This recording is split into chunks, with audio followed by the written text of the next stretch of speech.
नीता की हुई मौत करने वाला है अंतिम संस्कार। राघव सीरियल जाने जाने हम मिले के आने वाले एपिसोड में अब आप देखने वाले कि शारदा ने जहां पर सच्चाई जानने के बाद नीता को धक्का दे दिया छत से और छत से गिरकर नीता की हो जाने वाली है मौत। जी हां, सीरियल जाने अनजाने हम मिले में अब यहां पर राघव अपनी मां से हमेशा हमेशा के लिए अलग हो जाने वाला है। नीता को सारी बातें याद आ जाती हैं। नीता को याद आ जाता है कि शारदा ही है जो यहाँ पर सारे कांड करती रही और शारदा कितनी गिरी हुई औरत है।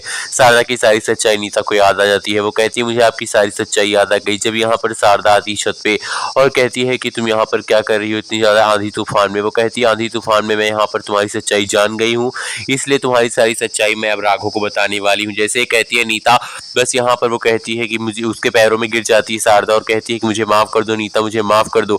और वो कहती है तुम्हें माफी नहीं मिलेगी। तब शारदा कहती है तुमसे माफी मांग ही कौन रहा है, अब तुम्हें मरना पड़ेगा। और शारदा यहाँ पर पैर से उठाकर फेंक देती है यहाँ पर नीचे नीता को। नीता जो है वो छत से नीचे गिर जाती है और उसके सर से खून निकल आएगा और वो वहीं पे उनकी यहाँ पर तबीयत बहुत ज़्यादा खराब हो जाएगी। हो सकता है कि वहाँ पर ही नीता की मौत हो जाए। अब यहाँ पर जल्दी से राघव जब ऊपर जाता तो ऊपर जाके देखता है ऊपर कोई नहीं होता है।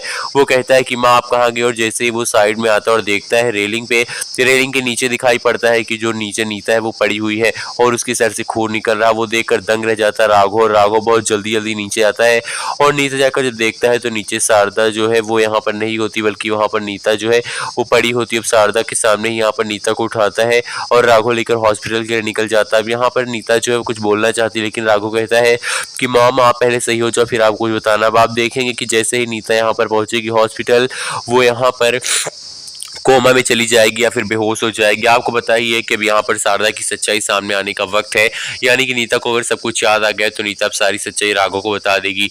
इसलिए इन सब चीज़ों से बचने के लिए अब यहाँ पर शारदा ने जान से मारने की कोशिश की नीता को, लेकिन नीता फिर भी जिंदा बच गई। अब यहाँ पर हॉस्पिटल में भी ये हरकत करने वाली है शारदा, और शारदा जो है हॉस्पिटल में मारने की कोशिश करेगी नीता को, ताकि नीता जो है वो यहाँ पर मर जाए और उसकी सारी सच्चाई जो है वहीं पर छिपी रह जाए। लेकिन ऐसा हो नहीं पाएगा क्योंकि अब यहाँ पर सारी सच्चाई बता देगी नीता। नीता मरेगी भी नहीं और ना ही वो कोमा में जाएगी, बल्कि वो राघव को हॉस्पिटल में बताएगी कि तुम्हारी बुआ जो शारदा है यही सबसे बड़ी साजिश करने वाली है। इसने ही मुझे और तुम सबको अलग कर दिया, इसने मेरे पति से मुझे अलग कर दिया और ये तुम्हारे पापा को भी इन्हें नहीं मार दिया, और यहाँ पर तुम्हारे पापा भी जो है वो इनसे इनकी बातों से मैनिपुलेट हो गए और मुझे अपने घर से निकाल दिया, अपनी जिंदगी से निकाल दिया। मेरे और चंद्रिका के बीच में भी दुश्मनी डालने वाली शारदा ही थी। भाई अब आप देखने वाले की नीता सारी सच्चाई जो है वो सामने ले आने वाली है राघव के रेत के, और बता देने वाली है यहाँ पर शारदा बुआ का काला चिट्ठा खोल देने वाली, काली सच्चाई बताने वाली है। इसके बाद उन्नति भी आएगी हॉस्पिटल, जब जानेगी कि नीता को ये सब करने वाली नीता के साथ शारदा बुआ थी। तब शारदा बुआ की सच्चाई नीता यहाँ पर उन्नति भी बता देगी और कहेगी भले ही मैंने कुछ भी किया हो लेकिन ये सब मैंने इनके ही कहने पर किया। वीडियो को लाइक करके बताइए कि सच्चाई सामने आनी चाहिए शारदा की।